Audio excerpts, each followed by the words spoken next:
Today for Full Album Friday, we're going to go all the way back to 1971 to look at Funkadelic's masterpiece, Maggot Brain. This is just one of those albums that exists in its own universe, and the fact that it was made in 1971 makes it all the more impressive. Before we get to the iconic title track, you must know that this album is so much more than just that single song. Yeah, George Clinton's other group, Parliament, remains the ultimate party band of all time, but Funkadelic took the psychedelic sound and mixed it with funk and pushed it to places nobody would ever dream of. Just consider the lineup on this album other than George Clinton. You've got Eddie Hazel, you've got Bernie Worrell, you've got Tiki Fullwood, you've got Billy Nelson, and there are so many other iconic people who add to this record, and that's why it's so exceptional. When you get into the bulk of this album, that's where you're gonna find all the connections to the late 60s psych sound. And you just have to sing along with songs like Can You Get to That? It's one of a kind. I mean, Super Stupid is on this album. That in itself would be enough to make this a classic. And to know that song is to love that song. It's all about the different textures that you get from song to song that make Maggot Brain so exceptional. And at the same time, George Clinton really outdoes himself lyrically, where he digs into issues about race, about war, and so many other things. But let's be honest, in a lot of ways, Maggot Brain is about the title track. And all these decades later, it remains an unrivaled musical masterpiece. This is just one of those musical moments that everybody has to know. And you'd be hard-pressed to find a more moving 10.5 minutes of guitar work. The man holding that guitar is none other than the legendary Eddie Hazel. And as the story goes, right before he started recording this,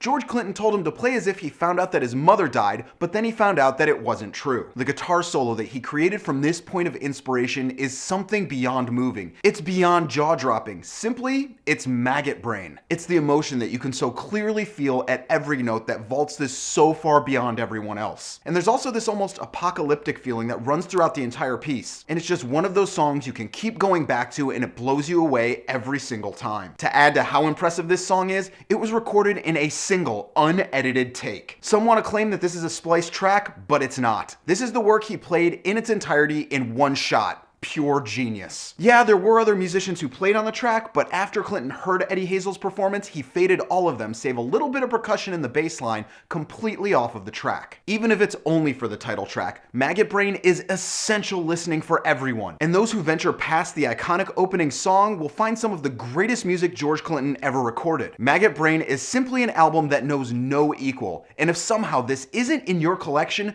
do your ears a favor and change that right away. Thank me later.